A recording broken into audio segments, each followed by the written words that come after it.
ಹಗಲು ಹೊತ್ತಲ್ಲೇ ಕಷ್ಟವೇ ಅಷ್ಟೇ. ತೀವ್ರ ಜ್ವರ ತಲೆನೋವು ಇದರ ಲಕ್ಷಣ. ಮಾಂಸಖಂಡ ಕೀಲು ನೋವು ಕೂಡ ಲಕ್ಷಣ. ತೀವ್ರ ಜ್ವರ ತಲೆನೋವು ಇದರ ಲಕ್ಷಣ. ಮಾಂಸಖಂಡ ಕೀಲು ನೋವು ಕೂಡ ಲಕ್ಷಣ. ಡೆಂಗ್ಯೂ ಜ್ವರ ಡೆಂಗ್ಯೂ ಜ್ವರ ಡೆಂಗ್ಯೂ ಜ್ವರ ಡೆಂಗ್ಯೂ ಜ್ವರ ಬರದ ಹಾಗೆ ರಕ್ಷಿಸೋಣ ನಮ್ಮೆಲ್ಲರ ಪರಿಸರ. ಡೆಂಗ್ಯೂ ಜ್ವರ ಡೆಂಗ್ಯೂ ಜ್ವರ ಡೆಂಗ್ಯೂ ಜ್ವರ ಡೆಂಗ್ಯೂ ಜ್ವರ ಬರದ ಹಾಗೆ ರಕ್ಷಿಸೋಣ ನಮ್ಮೆಲ್ಲರ ಪರಿಸರ.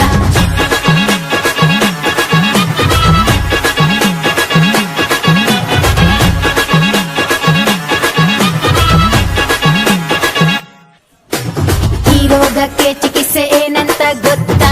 ನಿರ್ದಿಷ್ಟ ಔಷಧಿ ಇಲ್ಲಂತೆ ಹೌದಾ? ಹತ್ತಿರದ ಯಾವ